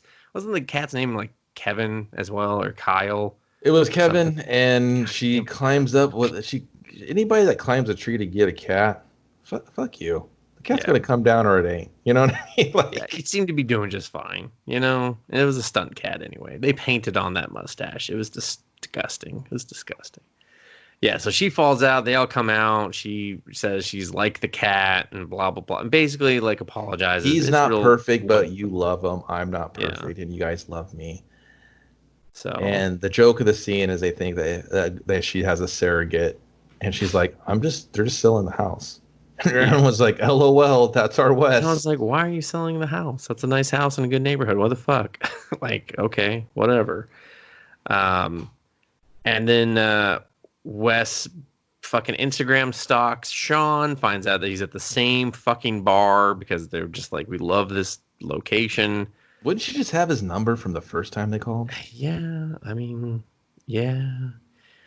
He's there on another blind date. She crashes it. The blind date says she has to check out her mom's flooding basement. It's really awkward. Probably ad-libbed as well. Here's the joke, everyone. The girl that is on the date is Wes in the beginning. Yeah. Mom problems, a little self-conscious, can't really move forward, just got a lot of weird hang-ups. And now we have Wes at the end of the movie where she's, the master and the keeper, and she's over herself, and she knows she knows who she is, and she knows what she wants, and it's Sean. Yeah. But Sean says, you okay, deserve he's like, you deserve someone who can get excited about this, but I don't know if that can be me. Back in Cabo, that was me, but now I've had some time to like simmer and know I can't. And so Wes leaves, and then she almost hits the same pothole in the sidewalk, but she's like, haha, no, I've grown as a person. I'm not going to fall. And then out comes Sean. He's just like, fuck it, YOLO. Let's be together. You're crazy, and I've seen all your crazy hang-ups and stuff, but I'll give it a go, Mm-hmm. And so they start kissing, and then the date comes out and steals the fucking scene. But like, what? Well, blind date's horrible because he's kissing another woman.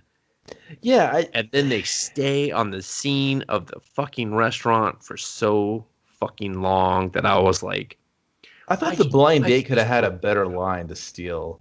Dude, like, it was as good as the movie was going to give her. Okay. Like, yeah, everyone could have had better lines, but. No, she should have been like, yeah. And the tacos were dry. No, he's kissing some other girl right now.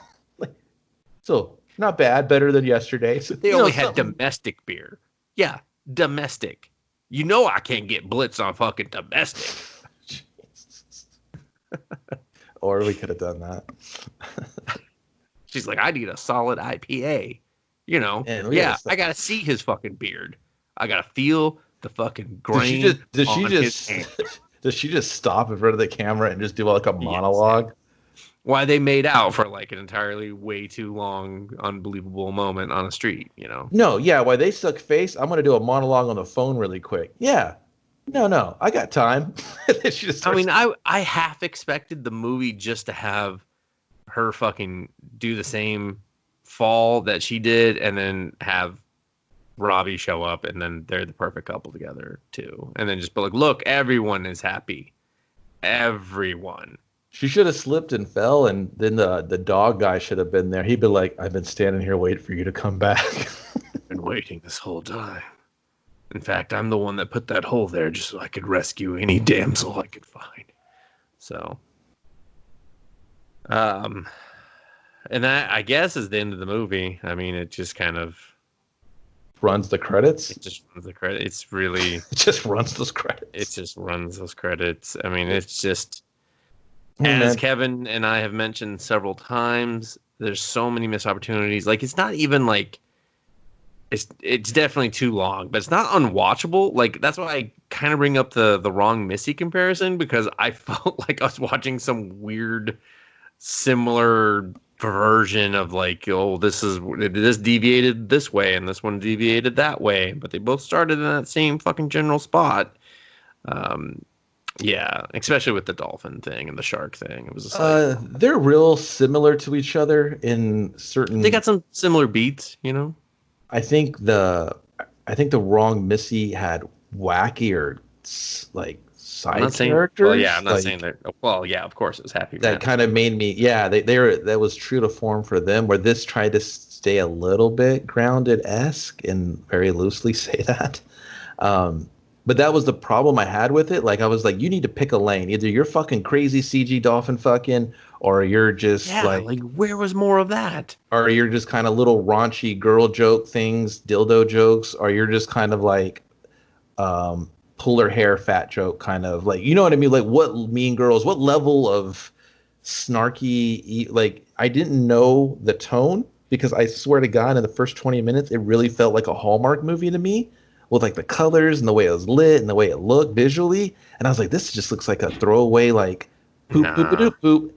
And then when they fucking went into their, hey, we're going to go comedy, and we're going to just get wild. Then I was like, okay, so you got a little, you got a little fangs here. Let's see. And I was like, okay, now we're CG, and now pedo jokes, dildo jokes. Oh boy, the whole shebang here. Yeah, the whole shebang. I don't know. Overall, it just wasn't a strong vehicle for anyone other than, I think, the Sean guy. Like, I don't know. He was just able to be a consistent character throughout, and maybe it's because they didn't ask him to do too much in the story. No, he was asked to do nothing. He was just kind of there for her to, I guess, have another male interest. There's only two guys really in the movie. Yeah. Not counting like the workers and the little walk-on guys, and the bracelet guy. Don't forget the bracelet guy. Yeah, he's there for like a cup of coffee, and that's it. Like, it's very. But it's a good cup of coffee. It's very female-centric. Like I said, there was only one part where I literally felt I gotta laugh. And like I said, it's not. I've done it before where I watched these weird comedies that are. Ali Wong had a movie I watched, and there was a part I laughed so hard at, and I don't think I was supposed to, because everyone looked at me like, "Why are you laughing at that?" I was like, "That's real funny to me." And so I blame me first and foremost, but not my style of humor. Not strong enough to be over the top where I laugh at the sheer craziness of it. But if you have a girlfriend or a significant other of any kind, they want to see it, you're probably already watched it. Probably, or it's in your list. You're gonna possibly watch it, but or maybe you just thought Wesley had a rockin' body like I did, and that made it tolerable. Yeah, and I thought, the reason I picked it was because we have not covered like a chick flick per se, and this was definitely fall into that category. And more calm than rom. I said, why not? Yeah. More comedy than romedy. Yeah, for sure. Yeah. I mean, there is a CG fucking dolphin dick. Like, that's it's no Notebook, and I've seen that, and I was like, don't worry, Notebook, you still got the crown. After I was watching this. The Notebook definitely still number one in my heart. They're just still like, we weren't asking, but okay. You got maybe a Walk to Remember under there. And then, I mean, Jesus. This maybe underneath that. It's underneath that, really. Hey, man, they're classics for a reason. So, yeah, go ahead and skip this one. Yeah, hard. It's a hard skip. Hard skip. I mean, I wish I could go back in time and not pick it. That's and not hey man, I wish I could go back in time, not think it was going to be a female western of ass kicking and raw. I was like, this is going to be. I sick. wondered why you were so quick to be like, okay, and I was just like, he doesn't know what it is. That's fine. No idea. We'll let this play out. That was my own fault. So there you go. That is Desperados. Because they're desperate. I don't know why. Only she was desperate. Only one of them is desperate. Yeah, they weren't desperados. The other two were fairly they're kind of in a rut. They kind of had like real life stuff happening. Yeah. She was just kind of being a baby because it wasn't going her way because she had personality issues. Yeah. The other two were fully functional, just doing real adult shit. Yeah. They were living adult lives. Yeah. Well, that was it, Kevin. That was it. Yeah, it was. So that's all we got. Thanks for listening. You can find us on Instagram, Twitter. You can, of course, subscribe to us on your favorite avenue of listening to podcasts. Leave some comments on there or whatnot. I think they'll get back to us. Or you can just go to Buzzsprout and leave a comment. You know, whatever. You know, you found us. Thanks for listening. Stop by our YouTube page and see the cool little banners that we took the time to make and had Justin Wood help us with. And give us a subscribe over there, and maybe just re-listen to the episode. I don't know why. Just do whatever. Do what you want to do. Listen to it how you want to, and we'll be back next time. Thanks. See you later.